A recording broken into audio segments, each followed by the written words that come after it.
Start off on the right foot, cup of tea, clean work area. Okay, so this is where projects tend to die. So as you can see, we've done a bit of stripping down off camera. And what tends to happen, especially with people who don't do this very often, is when they get to the wiring loom, they take it all apart thinking they're going to know where everything goes back together. Problem is, most people will forget. And when they try and put it back together, wires go on the wrong way, especially things like coil wires go on the wrong coils, or some of your sensor wires go on the wrong sensors, then you can't get the bike to run. So what you need to do, and this is like this because I've been polishing the rocker cover, and you don't ever want to leave anything exposed if you're working above it because you could drop stuff down inside. But anyway, yeah, when you're doing the loom, just make sure you take lots and lots of photographs, both sides, both top and bottom, and make sure you can see the colours of the wires as well on the backs of the plugs, and just see where they're orientated, where do they actually go. It's also good practice to make a mark in a central point, so as you know, that's your reference point, and then start with your reference point. So you make sure your loom is in the right place when you start putting it back. It's nothing worse than getting almost finished and then you can't put the front on because it's just slightly too far back, and then you've got to go and revisit the whole lot. So make sure you take lots and lots of pictures, refer back to those pictures. Even better, if you can, print them out. So you've got the pictures printed out, so it's easy to reference them. So I'm going to go ahead, start disassembling this loom to get it off. So this is where most cycle projects end up dying, and this is the wiring loom. Now what tends to happen is people will strip the bike down and they won't remember where the wiring loom went, what plugs in where, or how it all was set together in the first place. So there's two things that I recommend you always do, and one is, before you start taking anything off, take lots of photographs, and take a photograph of every individual part, every single one that connects to the loom, and if you can, try and get the back of the wiring as well, so you'll have at least some idea of the colours. Now the other thing I recommend is always leave all your parts plugged into the wiring loom. So don't take your wiring loom off and unplug everything. Remove your parts, leave it connected to the wiring loom, and keep it all together. So this has got all the parts that you could leave connected while stripping it off. There's obviously some you can't. You need to connect some and disconnect some in order to get the loom off. But if you put leave as many of them as you can on, and then when it comes to fitting it back to the bike, it's going to make much more sense where the loom goes and how that loom is tracked along the bike. So really important, if you can, leave all your parts on. When it comes to cleaning it, I use two things. I use a foam and cleaner. Now that's really just to get all the crap off the actual loom itself, and get the major bits of gunks off. Then you got your electrical contact cleaner. Now don't just use this because it's very expensive, and the other thing you need to know about this, it's hugely flammable. So make sure you use it in a well ventilated room, and make sure your loom's dry before you start plugging things in. Especially inside these, if you start spraying inside of the tape, that can stay flammable for quite a while.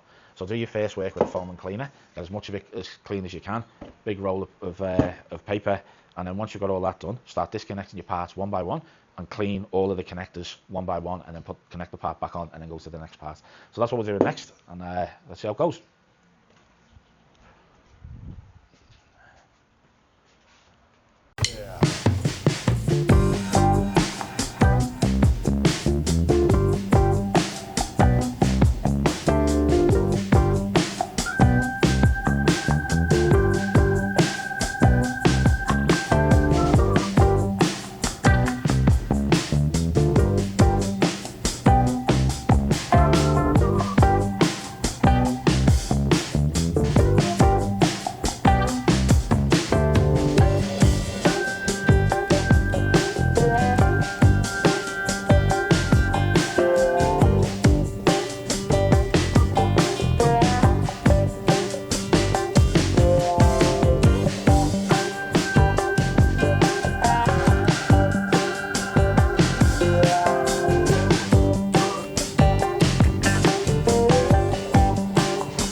careful when it comes to your ECU. Don't spray this one with the electrical cleaner, because there's a chance you might start taking some of the text off, and you definitely don't want to do that, especially in my situation where we're doing a repairable write-off. So you don't want the VIN number taken off it, or the part number or date or anything like that. You want to have that all still on the bike. So just be careful with these things. These are okay to disconnect. There's only 2 connectors, and they won't connect into anything else, and they're colour coded as to which one goes where, so you can't actually get them ones wrong. So we'll just put this back in a safe place.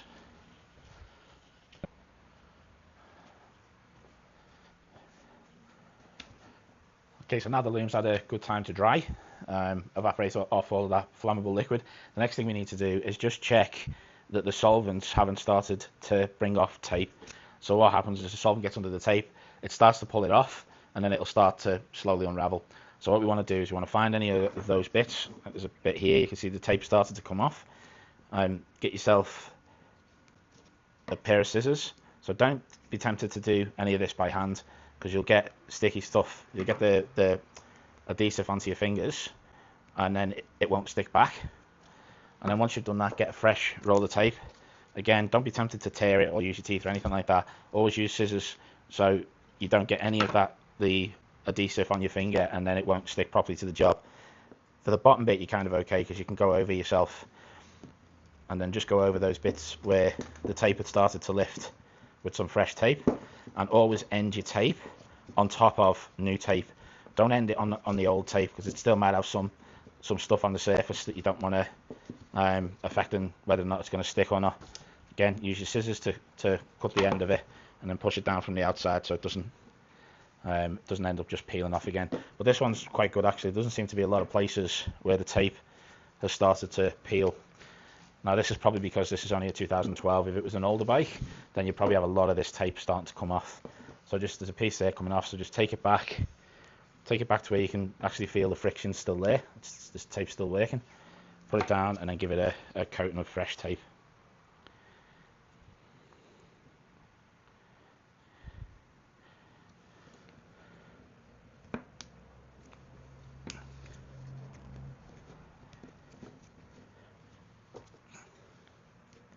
Again, cut it with your scissors, and then stick it to new tape only, not to old tape.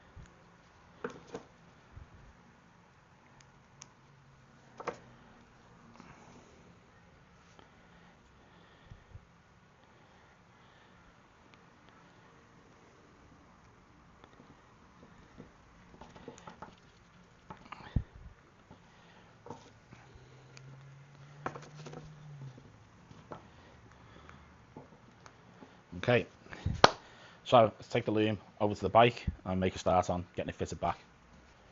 As you can see, I've done a lot off camera. So I did the clean up of the frame, which is just a bit of a sand down and a new coat of a black enamel. Put some aftermarket caps on, because the chrome caps have started to break. And I've done a clean and paint of the rocker covers. So I'm going to go through what I did for this clean and paint on the side panel. So the 2 sides engine side cases, they're going to go into this gloss black as well. So when I do these side ones, I'll go through that, how we do it, what my process is. It's pretty easy, just rattle can heat resistant paint.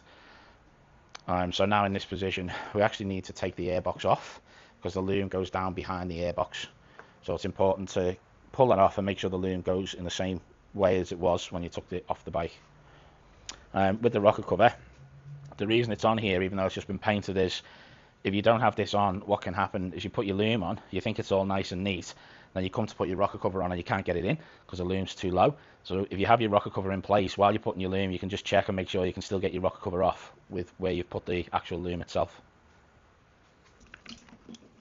You see how useful it is having the components still on, because now you can basically look and say, well, I know that the fuse box goes over on that side, and then there's a secondary part to this loom we know goes down on this side.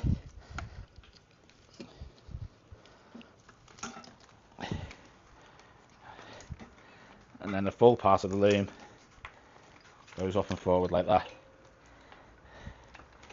So your components will still tell you if you're in the right spot, because they're going to be where they're supposed to be.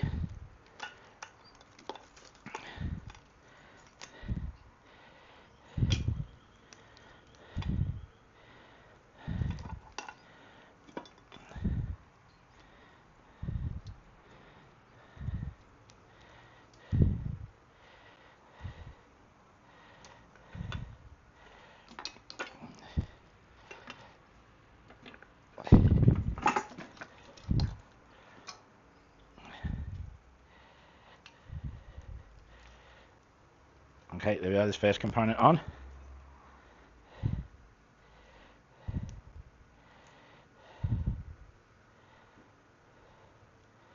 Now we've got the two smaller relays on.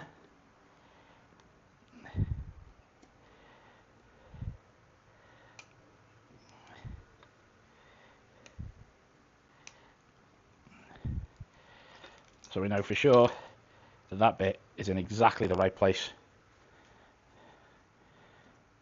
The other thing you've got to be careful of, just orientation. So make sure that all your parts are at the correct orientation.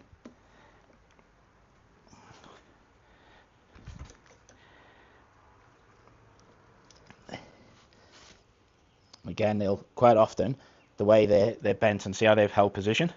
So you know that that's going to bend down that way and flow down that way.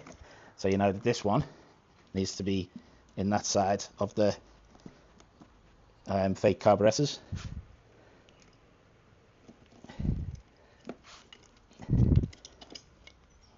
And coming up through this gap here.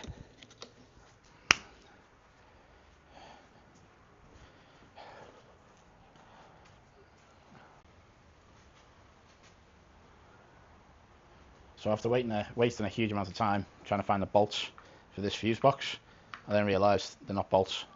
They're those push-in studs, which is why I couldn't get any bolt to fit. Only figured it because there's a witness mark on the top of the case where I got in behind it to pry them out. And then that's when I remembered that they were in with those press-in studs. So we'll turn our attention to the front of the loom now. So I'm pretty happy with the back of the loom, that everything's in the right place. I still haven't gone ahead and tidied it all up and done all the connections, because I want to make sure that the front's okay first, just in case we have to rejig the loom.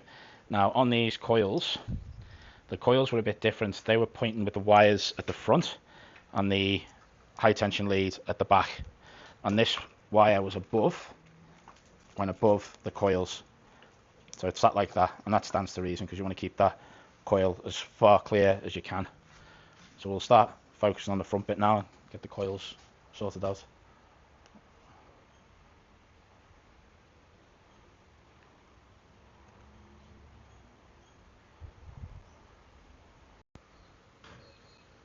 I'm pretty happy I've got everything where it's supposed to be. So we've got them running down.